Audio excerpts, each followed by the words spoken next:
제가 먼저 25절을 읽도록 하겠습니다. 그때 예수께서 대답하여 이르시되 천지의 주제이신 아버지여 이것을 지혜롭고 슬기 있는 자들에게는 숨기시고 어린 아이들에게는 나타내심을 감사나이다. 옳소이다. 이렇게 된 것이 아버지의 뜻이니 내 아버지께서 모든 것을 내게 주셨으니 아버지 외에는 아들을 아는 자가 없고 아들과 또 아들의 소원대로 계시를 받은 자 외에는 아버지를 아는 자가 없느니라. 수고하고 무거운 짐진 자들아 다 내게로 나와 내가 너희를 쉬게 하리라. 나는 마음이 온유하고 겸손하니 나의 멍에를 메고 내게 배우라. 그리하면 너희 마음이 쉼을 얻으리니 이는 내 멍에는 쉽고 내 짐은 가벼움이라 하시니라. 아멘. 오늘 우리가 함께 읽은 말씀은 이제 예수님이 공적인 생애를 사시면서 갈릴리 또 가버나움 지역에서 굉장히 시간을 많이 보내셨죠. 우리가 지난주 그 설교를 통해서 이제 기억하실 텐데 예수님이 기적도 많이 보여주시고 시간도 많이 보내셨는데 갈릴리 가버나움 사람들이 예수님을 잘 믿었냐? 그렇지 않았다라는 거죠. 배척하고 받아들이지 않았었다라는 거예요. 그래서 침례를 주던 요한이 먼저 나타나서 회개하라, 이스라엘 백성들아 하나님께 돌아와라 얘기했지만 듣지 않았고 예수님이 나타나셔서 또 구원을 초대하시는데 또 듣지를 않았던 거예요. 그런데 예수님은 이렇게 듣지 않는 자들을 향해 다시 또 이제 구원을 또 초대하고 계세요. 구원으로 또 초대하고 계세요. 책망을 들었던 고라신, 벳세다, 가버나움 같은 지역에서도 책망을 받았지만 그래도 여전히 구원받을 자들이 있다. 그런 자들은 들어라 하면서 이제 말씀을 하시는 거죠. 어떤 사람들이 그럼 책망받는 그런 마을에서도 구원을 받을 수 있느냐? 오늘 말씀에 나온 것처럼 어린아이와 같이 순수한 마음을 가진 사람은 책망받는 도시에서도 구원을 받는다라고 이제 말씀을 하고 계시는 거예요. 예수님이 많은 기적을 다른 어떤 동네들보다 많은 기적을 보여주셨지만 이 갈릴리 지역 또 이스라엘 사람들이 왜 예수님을 받아들이지 않았는가? 또 요한의 선포를 받아들이지 않았는가? 뭐냐면 이 사람들은 오가는 많은 시대 동안에 메시아는 이렇게 올 것이다라는 그 먼저 갖고 있는 선입견이 생겨버린 거예요. 메시아는 이런 모습일 거야. 메시아는 이렇게 이런 힘으로 나타날 거야. 선입견이 생겨버린 거죠. 그래서 예수님이 나타나셔서 우리가 지난주 몇 차례에 걸쳐서 이야기했지만 예수님이 말씀하시고 침례 요한도 말해도 자기들이 생각하는 메시아의 모습과 선지자의 모습과 다르니까 인정하지 않고 배척했다라는 거예요. 예수님은 그런 상황 속에서도 구원받을 수 있는 사람에 대해서 말씀하셨는데 어린아이와 같이 순수한 마음을 가진 자가 구원을 받고 또 반대로 구원받지 못하는 자에 대해서 얘기하셨는데 누구냐면 세상 지혜와 세상의 슬기로움을 자랑하는 자들은 구원을 못 받는다. 이렇게 말씀을 하셨다라는 거예요. 둘을 대조하고 있어요. 어린아이 같은 자와 세상의 지혜와 슬기를 가진 자 대조가 되고 있는데 이게 어떤 의미냐면 세상의 지혜와 슬기가 있는 사람은 어떤 사람이냐면 약삭 빠르고 자기가 내 힘으로 나는 누가 도움 없이도 충분히 다 할 수 있어 이렇게 말하는 자가 세상 지혜를 가진 자예요. 반대로 어린아이와 같은 특징은 뭐가 있어요? 어제 아이를 돌보셨겠지만 절대적으로 필요한 게 뭐냐면 보호자예요. 그렇죠? 아이들은 보호자가 필요해요. 자기 생각이 있고 자기 계획이 있어도 보호자가 말하고 보호자가 하자고 하는 대로 따라가는 게 이 아이들의 모습이라는 거예요. 예수님이 성경 곳곳에서 이렇게 자주 말씀하세요. 어린아이와 같이 되지 않으면 하나님 나라를 들어갈 수 없다. 천국에 들어갈 수 없다. 그래서 로운이가 저한테 자주 얘기해요. 아빠, 어른들은 천국에 못 가. 왜 못 가냐? 왜 못 가냐? 아마 이 어린아이와 같이 되지 않으면 그 말을 들어서 그런가? 자꾸 이게 복음의 메시지를 저한테 전해주더라고요. 예. 이 메시지는 어떤 의미냐면 예수님이 자꾸 어린아이와 천국을 연관시키신 이유는 뭐냐면 정말 로운이가 말하는 것처럼 아이들만 천국에 간다는 의미가 아닌 건 아시죠? 어떤 의미냐? 아이들처럼 정말 주님을 의지하는 자가 천국에 간다. 그 말을 하는 거예요. 내 힘으로 들어가는 것이 천국이 아니라는 거예요. 내가 생각하고 난 천국 들어갈 수 있어. 난 이렇게 해서 천국 들어갈 거야. 못 간다라는 거예요. 그게 아니라 나의 보호자 되시는 주님을 전적으로 의지할 때만 예수님과 함께 천국에 들어가는 거예요. 예수님과 함께 천국에 들어가는 거예요. 그래서 어린아이가 보호자를 전적으로 의지하는 것 같이 우리가 올바른 신앙생활을 하기 위해서 오늘 설교 제목처럼 진짜 신앙생활을 하기 위해서는 예수님만 계속 의지해야 된다라는 거죠. 그래서 저는 오늘 말씀을 통해서 이 진정한 신앙생활이 무엇인가에 대해서 좀 한번 살펴보려고 해요. 굉장히 거창한데 네, 그렇지만 어려운 내용은 아닙니다. 네, 먼저 첫 번째로 우리가 진짜 신앙생활을 하기 위해서 어떻게 되냐? 예수님이 말씀하시는 구원 방법을 다시 기억해야 돼요. 다시 기억해야 돼요. 우리 25절 말씀 한번 읽어보겠습니다. 25절 시작. 그때 예수께서 대답하여 이르시되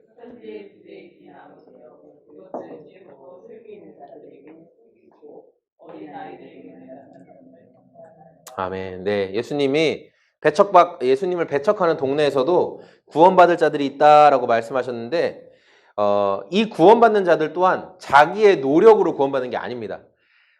우리가 기독교를 계시의 종교라고 하는데 계시는 뭐냐면은 열어서 보여준다라는 의미죠. 쉽게 설명하면 지금 여기 봐서는 아무것도 안 보이지만 아무것도 안 보이죠.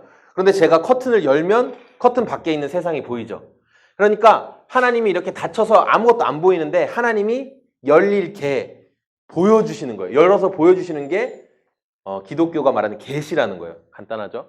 그러니까 구원받는 길을 하나님이 보여주시지 않으면 인간이 아무리 노력해도 그냥 이렇게 벽과 같은 상황에 놓여 있을 수밖에 없다라는 게 성경의 기독교의 가르침이에요. 그래서 기독교는 계시의 종교예요. 그런데 이 오늘 말씀에 지혜롭고 슬기로운 자들, 자기 힘, 세상의 지혜를 가지고 슬기로운 자들은 오늘은 부정적인 의미로 지혜와 슬기가 사용된 건데 어떤 사람이냐면 학식과 지성을 자랑하던 그 당시 바리새인들, 그 당시 서기관들. 그래서 이 사람들은 자신의 학식과 지혜를 가지고 요한도 평가하고 예수님도 평가하는 사람들이었어요. 그리고 더 큰 의미에서는 그 당시의 세대상, 그리고 오늘의 세대상, 어떤 세대? 피리를 불어도 춤추지 않고 슬픈 노래를 불러도 애통하지 않는 그런 세대를, 반응 없는 세대를 말씀하고 있는 거예요. 그래서 구원에 이르지 못하는 이 사람들은 자기가 쌓아둔 지식과 경험으로 나는 구원받을 거야 이렇게 생각을 한다라는 거예요. 그러나 반대로 어린아이와 같은 신앙을 가진 사람은 어떤 사람이냐면은 보호자의 말을 신뢰하는 거죠. 지금 세롬이가 뭔가 자기가 하고 싶은 게 있지만 보호자가 그렇게 하면 안 돼. 그러니까 안 하는 거예요. 맞지? 세롬아 안 할 거지? 엄마가 안 돼 하니까. 그것이 바로 어린아이와 같은 신앙의 모습이죠. 하나님의 방법에 전적으로 동의하는 거예요. 내 방법이 아니라 하나님이 보여주시는 방법을 전적으로 따르고 동의하는 모습이라는 거예요. 그래서 구원 얻는 자에게 필요한 덕목이 뭐냐면 겸손이에요. 겸손. 내 생각과 내 계획을 내려놓고 하나님이 열어서 보여주시는 것을 따라가는 겸손. 그게 구원 얻는 자에게 가장 필요한 거예요. 만물의 주인이신, 모든 온 세상의 주인이신 그 하나님의 지혜를 얻고자 한다면 겸손해야 돼요. 겸손. 내 지혜를 내려놓아야 되는 거. 예수님은 이 하나님의 지혜를 얻고 또 하나님 구원의 길을 어떤 사람에게는 보여주시고 어떤 사람에게는 보여주시지 않는 것에 대해서 예수님이 전적으로 동의하셨어요. 전적으로. 그래서 오늘 말씀해 보면 옳습니다. 아버지 그렇게 하시는 것이 옳습니다. 이렇게 얘기해요. 구원의 길을 보여주시고 보여주시지 않는 게 하나님의 전적인 하나님의 마음에 달려있다라고 인정하신 거예요. 그런데 우리가 그럼 하나님 마음인데 그럼 왜 예수님이 하시는 말씀을 잘 들어야 되냐? 그거는 하나님이 그 구원 얻는 모든 권세와 방법을 예수님에게 주셨기 때문이에요. 예수님에게 주셨기 때문이에요. 자, 27절 말씀 같이 읽어보겠습니다. 27절 시작. 내 아버지께서 모든 것을 내게 주셨으니 아버지 외에는 아들을 아는 자가 없고 아들과 또 아들의 소원대로 계시를 받은 자 외에는 아버지를 이 말씀을 직역하면 어떤 의미냐면 모든 것들이 나의 아버지에 의해서 나에게로 넘겨졌다 이런 의미예요.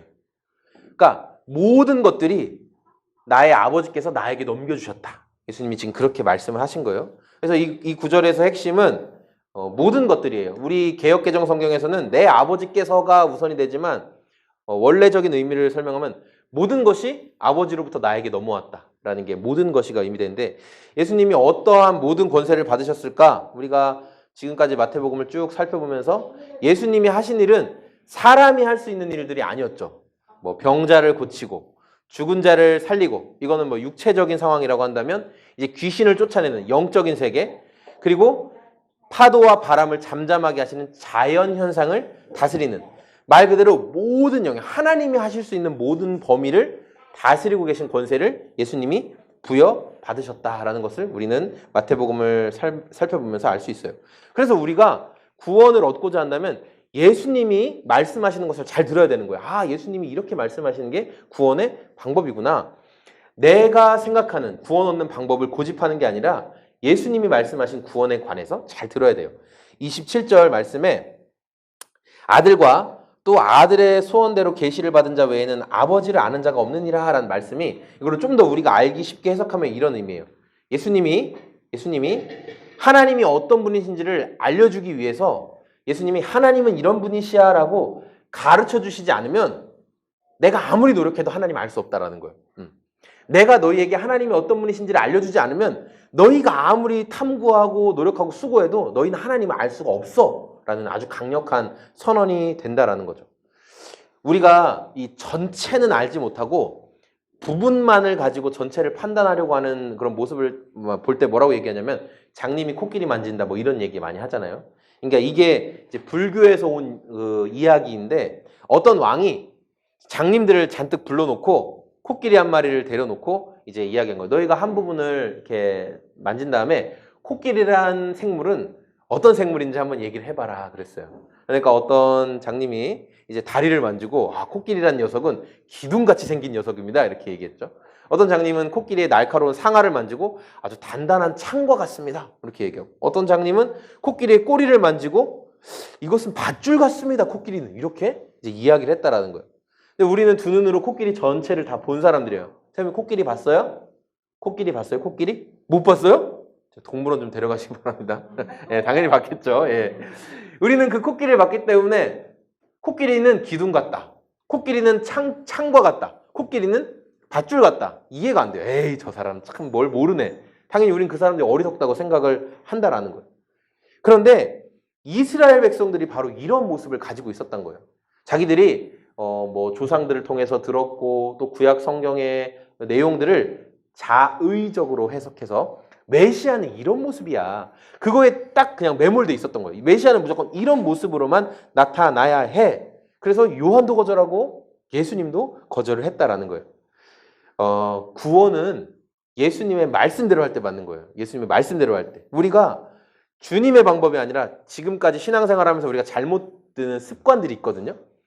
그래서 내 방법과 내 고집을 내세우면서 구원을 더 많이, 뭔가 구원을 더 쟁취하려고 하지 않았는지 우리가 좀 돌아봐야 된다라는 거예요. 세 번째로, 그러면 우리가 배워야 할 예수님이 말씀하시는 구원의 방법은 무엇인가 라는 건데, 그것은 예수님께 나아가서 예수님과 함께 사는 법을 배우는 거예요. 예수님과 함께 사는 법. 그게 28절과 29절에 나옵니다. 우리 28절과 29절 함께 읽어보겠습니다. 수고하고 무거운 짐진 자들아 다 내게로 오라. 내가 너희를 쉬게 하리라. 나는 마음이 온유하고 겸손하니 나의 멍에를 메고 내게 배우라. 그리하면 너희 마음이 쉼을 얻으리니. 성경에 엄청나게 많은 구절 중에 많은 그리스도인들이 암송하고 또 위로를 받는 그 말씀이잖아요. 수고하고 무거운 짐진 자들아 다 내게로 와라, 이런 메시지. 이 말씀을 우리가 보통 받아들일 때는 예수님께서 나의 건강, 나의 뭐 경제적인 부분, 뭐 나의 자녀, 나의 어떤 어려움의 문제와 상황들을 해결해 주시는 위로의 메시지구나. 우리가 이제 이런 생각을 되게 많이 해요. 이제 넓게 보면 그런 의미도 되죠. 수고하고 무거운 짐을 나에게 맡기면 내가 뭐 도와주겠다, 가볍게 해주겠다, 이제 그런 의미도 될 수 있어요.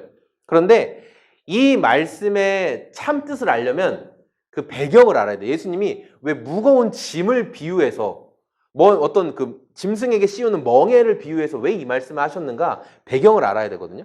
그래서 잠깐 배경을 설명해 드릴게요. 로마 카톨릭 교회와 개신교회에 차이점들이 많이 있어요. 많이 있는데 그 중에 두드러진 차이점이 뭐냐면 신약 성경은 27권은 똑같이 로마 카톨릭 교회도 개신교회도 27권은 똑같이 인정해요. 그러니까 정경으로. 이거는 분명한 하나님의 말씀이다. 그런데 어디서 차이가 나냐면 구약 성경을 인정하는데 달라요. 개신교회는 구약 성경은 39권, 창세기부터 말라기까지만 이거는 하나님의 말씀이다 라고 얘기를 해요. 그런데 로마 교회는 여기에 7권을 더 추가를 해요. 7권. 그래서 7권의 내용에는 뭐 토빗, 유딧, 마카베오, 상하, 지혜서, 집회서, 또 바룩 이런 7권이 더 추가가 돼요. 구약 성경에. 신약은 동일하게 인정하는데 구약은 로마 교회는 여기 7권이 추가가 돼요. 그래서 46권을 정경으로 인정해요. 로마 교회는. 예. 그래서 아니 왜 로마 교회는 신약 성경은 똑같이 인정하면서 왜 구약 성경은 더 많이 이렇게 차이가 생겼을까? 이것을 얘기하면 굉장히 이제 엄청 길어지는데 간단하게 얘기하면 개신교회가 왜 그 7권을 정경으로 받아들이지 않았느냐? 그것은 구약의 내용은 항상 신약으로 성경을 해석하거든요. 왜냐하면 예수님이 구약의 내용을 정확하게 설명을 해주셨으니까 그게 어떤 의미로 말씀하신 건지. 그러다 보니까 만약에 구약의 내용에서 신약의 예수님의 말씀하신 것 메시지와 정면으로 위배되면 그 말씀이 틀린 거예요. 이해가 되시죠? 그런데 이건 이제 외경이라고 해요. 이제 로마 교회에서 받아들인 7권의 그 외경 안에는 신약의 예수님이 말씀하신 내용과 정면으로 충동하는 메시지들이 있어요. 그러니까 어떤 내용들은 예수님이 말씀하신 내용과 다 맞는데 거기에 어떤 내용들은 이 예수님의 말씀과 정면으로 충돌이 돼요. 뭐 예를 들어 이런 거예요. 예수님은 믿음으로 구원을 받는 거죠. 그 신약에 흐르는 모든 사상이 예수님을 믿음으로 구원받는데 이 7권의 외경 속에는 그 자선을 많이 베풀고 봉사를 많이 하면 구원받을 수 있다라는 내용이 나오는 거예요. 그리고 거기에 이어서 어떤 게 나오냐면 죽은 자들을 위해서 기도하는 내용이 나와요. 그래서 이 죽은 자들을 위해 기도하는 내용은 뭐와 이어지냐면 이제 연옥과 이어지죠. 연옥설과. 그래서 연옥은 어디냐면 신약 성경에 예수님이 사람이 죽으면 어떻게 되느냐라는 그 메시지 앞에서 죽으니까 거지 나사로가 바로 아브라함 하나님의 품에 안겼고 또 부자는 지옥으로 바로 떨어졌어요. 중간이 없었어요. 그런데 이 외경에는 중간지대가 나와요. 그래서 이 중간지대에서 죽은 자를 위해서 이 생에 있는 사람들이 기도를 해주면 이 중간지대에서 그 공덕을 힘입어서 어느 정도 시간이 지난 뒤에 다시 천국으로 갈 수 있는 이런 메시지가 나오니까 개신교회는 이거는 신약의 예수님의 메시지와 충돌이 된다. 그래서 이걸 인정하지 않았어요. 로마 교회는 인정했어요. 그러나 개신교회도 이 책에 나온 이 외경 7권 외경 속에 나온 그런 문화적인 맥락 그리고 그 당시 생활상을 소개하고 있는 내용은 성경을 해석하는데 도움은 될 수 있다라는 정도는 인정을 해요. 그래서 이제 이 책 중에 나온 여기서 이제 집회서라는 게 있어요. 오늘 제가 집회서를 설명하려고 좀 장황하게 설명했는데 이 집회서라는 책에 보면은 사람의 인생을 뭐라고 했냐면 약간 시편이랑 비슷해요. 그래서 어떻게 얘기하고 있냐면 사람의 인생은 고통스러운 멍에를 매는 것이다. 그 집회서에는. 그래서 인간이 태어나는 날부터 죽는 날까지 아담의 후손들은 무거운 멍에를 메고 살아간다. 근데 그 멍에가 일단은 가장 큰 거는 죄가 주는 멍에겠죠. 우리가 마귀에게 속아서 죄가 주는 멍에. 그리고 그로 따라오는 질병, 고통, 괴로움 다 포함되는 거예요. 그래서 이러한 고통에서 사람이 조금이라도 편하게 살려면 어떻게 되냐면 지혜를 얻어야 된다는 거예요. 지혜. 우리 잠언 같은 데서도 지혜를 얻으라 그런 말 하잖아요. 그러니까 지혜를 얻으라는 거예요. 그러면서 이 집에서 51장 26절에서 이렇게 얘기해요. 내 목에 지혜의 멍에를 씌워라. 그리고 내 마음에 지혜의 가르침을 받아라. 지혜는 바로 너의 곁에 있다. 잠언에 나온 내용과 너무너무 비슷한데 그래서 유대교는 지혜를 얻으려면 어떻게 되냐면 율법이라는 멍에를 자기가 써야 된다 이렇게 얘기해요. 율법의 멍에. 그러니까 율법에 완전히 속박당해야만 네가 지혜를 얻는다. 이 유대교는 이렇게 이해를 하고 있어요. 그러니까 예수님이 지금 유대인들에게 얘기를 하시는 거니까 그게 배경이 이런 거예요. 그러니까 유대인들은 율법을 잘 지키면 율법이라는 멍에를 잘 지키면 우리는 하나님께 인정받을 거야. 이렇게 얘기했다라는 거예요. 근데 예수님은 뭐라고 얘기하냐면 내 멍에를 매라. 율법의 멍에가 아니라 내가 너희에게 말하는 멍에를 매야 된다. 수고하고 무거운 짐진 자들아 이렇게 말씀하시면서 이 여기서 수고하고라고 말은 뭐냐면 육체적으로 지치고 피곤하다라는 의미랑 동시에 감정적으로도 완전히 다 탈진한 상태, 용기를 잃어버린 상태. 그리고 이게 동사가 어떤 동사냐면 그냥 계속 앞으로도 계속 그런 상태가 유지되고 있는 거예요.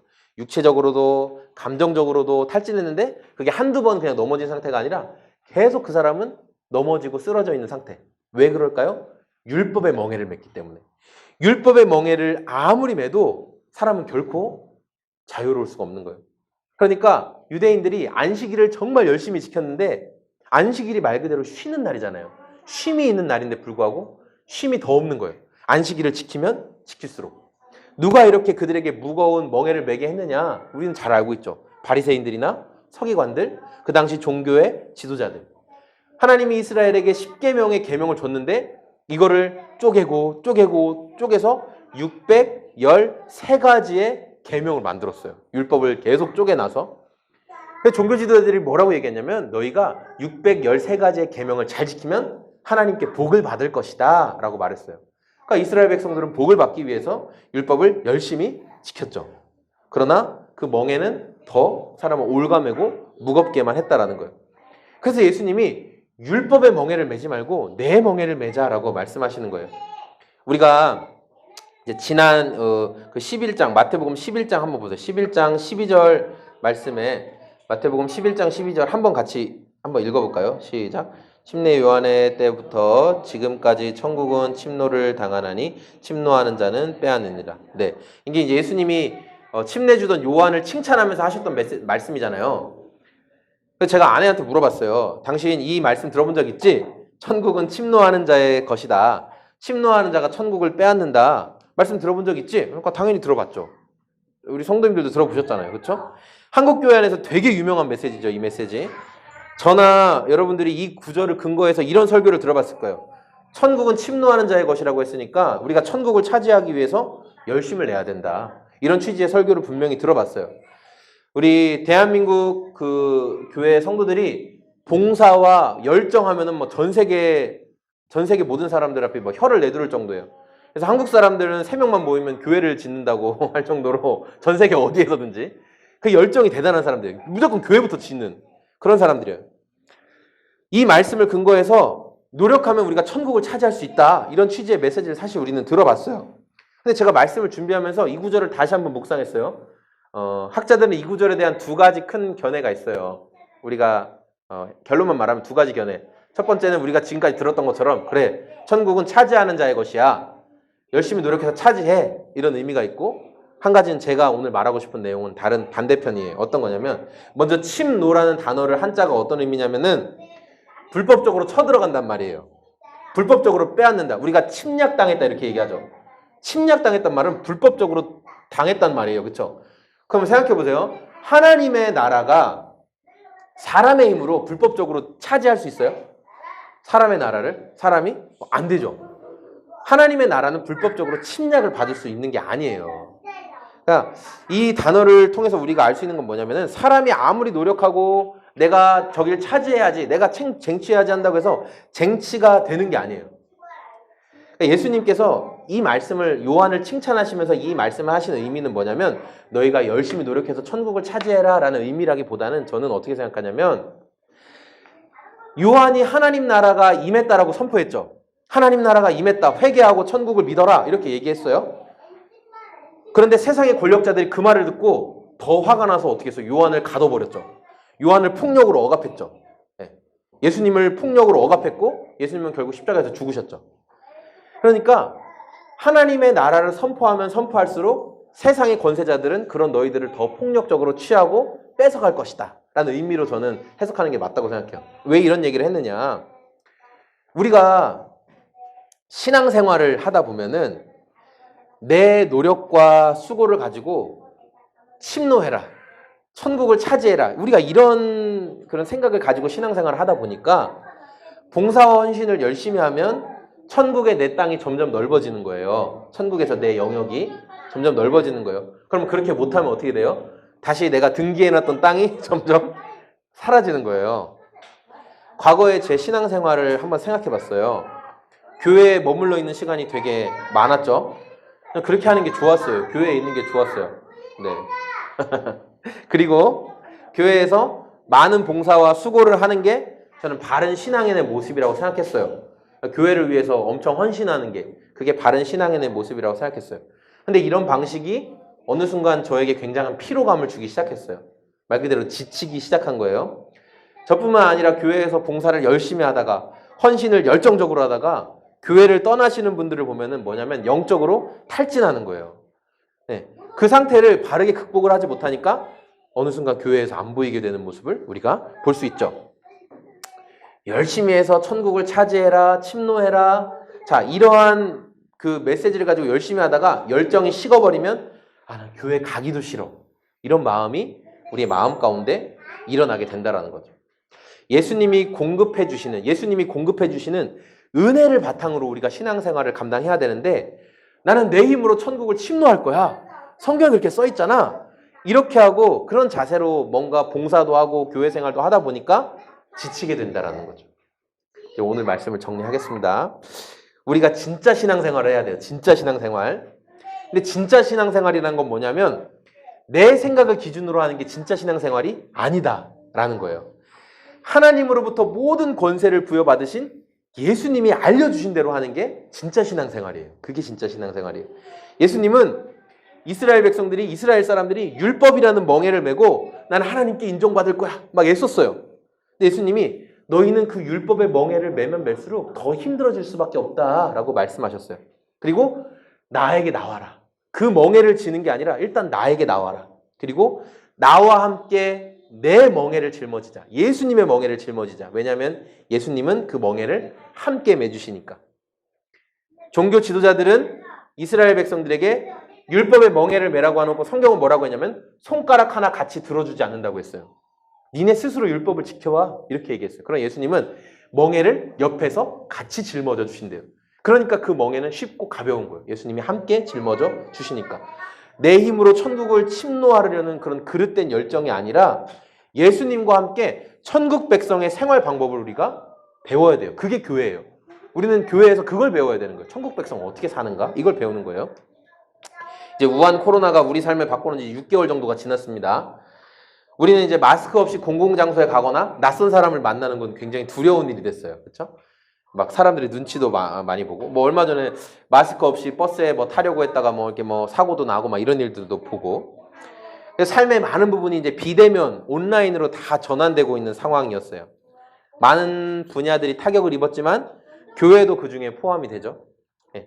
저는 이 상황을 이제 보면서 오늘 말씀처럼 진짜 신앙생활은 무엇인가에 대한 고민을 되게 많이 하게 됐어요. 과거에 우리는 신앙생활을 잘한다라는 기준을 한번 생각해 보세요. 아, 저 사람 참 믿음 좋아. 뭐 신앙생활 잘해. 이 기준을 한번 생각해 보세요. 뭐냐면 교회에서 얼마나 많이 봉사하냐 저 사람이. 그게 사실은 우리 신앙생활의 척도가 됐어요. 어떤 사람이 주일 안내, 또 성가대, 뭐 주방봉사, 뭐 강대상 담당, 그리고 이제 제일 알짜는 뭐냐면 이제 구역장, 소그룹 리더가 제일 알짜죠. 제일 헌신자. 그런 사람은 신앙생활을 잘한다고 생각했어요. 한 사람이 뭐 구역장도 하고 성가대도 하고 주방봉사도 하고 주보도 나눠주고 뭐 이러면 저 사람 진짜 이 교회에 충성된 일꾼, 교회 기둥 그런 얘기를 해줬죠. 인정해주는 분위기였어요. 제 모습을 한번 또 생각해 볼게요. 이제 은혜를 받았고 내가 주님이 너무 좋다. 그래서 이제 교회 회장도 하고 주일 찬양팀도 하고 교사도 하고 막 그렇게 했어요. 그러면서 저는 내 신앙이 좋다라고 생각했어요. 난 신앙이 좋아. 이 교회는 나왔으면 안 돼. 막 이런 생각을 교만하게 했었어요. 그러니까 저는 그때 어떤 거냐면 교회 봉사라는 아주 튼튼한 갑옷을 입고 있었던 거예요. 저는 교회 봉사라는 갑옷을 입고 있었어요. 그래서 밖에서 사람들이 저를 보면 와, 저 사람 진짜 대단히 튼튼한 아주 신앙이 튼튼한 사람이구나. 저 갑옷 좀 봐. 이렇게 생각을 했어요. 그런데 갑옷 안에 있는 제 모습은 진짜 튼튼했는가? 질문이 된다라는 거예요. 성도들과 대화하다 보면 이런 얘기를 진짜 많이 하세요. 전사님, 목사님, 교회 봉사가 너무 많은 것 같아요. 교회 일이 너무 많아요. 이런 얘기를 하죠. 그래서 성도님들이 목사님, 제가 소원이 있어요. 소원이 뭔데 말씀해 보세요. 저는요, 저 예배만 드리고 싶어요. 예배만. 다른 거 다 안 하고 예배만 드리고 싶어요. 그렇게 얘기했어요. 하나님이 정말 신실하신 분이잖아요. 우리의 소망을 들으시고 코로나를 터뜨려 버리셨어요. 그래가지고 성도님들이 강제적으로 예배만 드리게 됐어요. 교회 안 가도 돼요. 그럼 온라인으로 교회까지 가는 수고까지 다 덜어주셨죠. 그냥 집에서 영상만 틀면 예배가 나오게 하셨다라는 거예요. 강제적으로. 그런데 중요한 거는 처음에 온라인 예배로 전환되니까 성도님들이 좋아했어요. 엄청 좋아했어요. 야, 이제 예배만 내가 온전히 드릴 수 있겠구나. 이제 정말 주일이 온전한 쉼을 누리는 날이 됐구나. 그래서 어떤 분들 막 누워서 보고 막 이제 예배를 이렇게 되는데 쉼을 너무 누리셔서. 그런데 온라인 예배 기간이 한 달이 지나고 2달이 지나고 4개월 가까이 온라인 예배를 드리다 보니까 어떤 현상이 벌어지느냐? 교회를 떠나는 분들이 생기게 되는 거예요. 교회를 떠나는 거예요. 여러분들은 에이, 온라인 예배 몇 개월 드렸다고 교회 떠나는 거 보니까 에휴, 초신자들이구만, 초신자들. 그렇게 생각하시겠죠? 근데 제가 교회를 떠나는 분들을 보니까 어떤 분들인 줄 아세요? 초신자도 물론 있겠죠. 근데 교회에서 소그룹 리더, 사람들에게 안내 봉사 이런 거 하시던 분들이 교회를 떠나게 되더라고요. 초신자가 아닌데 왜 그럴까? 이분들이 온라인 예배가 계속 지속되니까 신앙생활을 하는 것 자체가 그냥 부담스러운 거예요. 이분들은 교회 봉사라는, 저처럼 교회 봉사라는 화려한 갑옷을 입고 있는 걸 좋아하셨던 거예요. 그런데 영적으로 갑옷 안에 있는 자기 모습은 정말 하나님과 교제를 누리고 은혜를 받고 있지 못했었다라는 거죠. 율법의 멍에를 메고 내가 하나님께 인정받을 거야, 내가 안식일을 더 지킬 거야, 아무리 노력하고 노력할수록 쉼은 점점 더 사라지게 된다는 거예요. 그래서 진짜 쉼을 누리기 위해서는 예수님의 말씀을 따라서 살아가야 돼요. 그게 진짜 쉼을 누리는 거예요. 예수님의 이 초대, 수고하고 무거운 짐진 자들아 다 내게로 와라, 이건 초대장이거든요. 이 예수님의 초대의 메시지를 이 현대인들의 말로 번역한 메시지 성경이 있어요. 제가 메시지 성경의 내용으로 한번 그 부분을 읽어드릴게요. 예수님이 율법의 멍에를 메고 봉사와 수고를 하면 할수록 지쳐있는 사람을 향해서 뭐라고 얘기하셨냐면, 너희는 피곤하고 지쳤느냐? 종교 생활에 탈진했느냐? 나에게 오너라. 나와 함께 길을 나서면 너희 삶은 회복될 것이다. 내가 너희에게 제대로 쉬는 법을 가르쳐 주겠다. 나와 함께 걷고 나와 함께 일하여라. 내가 어떻게 하는지 잘 보아라. 자연스러운 은혜의 리듬을 배워라. 나는 너희에게 무겁거나 맞지 않는 짐을 지우지 않는다. 나와 함께 있으면 자유롭고 가볍게 사는 법을 배울 것이다. 예수님 이렇게 말씀하셨어요. 저는 우리 이 소금제작소교회가 그런 은혜의 리듬을 배우는 곳이 되었으면 좋겠어요. 우리가 우리의 짐을 대신 짊어져 주시고 가볍게 하시는 예수님과 동행하는 것을 배우는 그 공간이 우리 소금제작소 교회가 됐으면 좋겠어요. 여러분이 소금제작소 교회 안에서 내가 교회 봉사를 이만큼 많이 하고 있다라는 그 두터운 갑옷을 좀 내려놓았으면 좋겠어요. 그리고 나를 숨길 수 있는 것들을 다 내려놓고 정말 예수님 앞에 가벼운 차림으로 서서 예수님의 은혜의 리듬 타는 법을 배우는 곳이 우리 교회, 그리고 그런 성도님들이 다 되었으면 좋겠습니다. 이번 한 주가 또 우리의 삶이 그런 시간이 되기를 소망합니다. 네, 우리 함께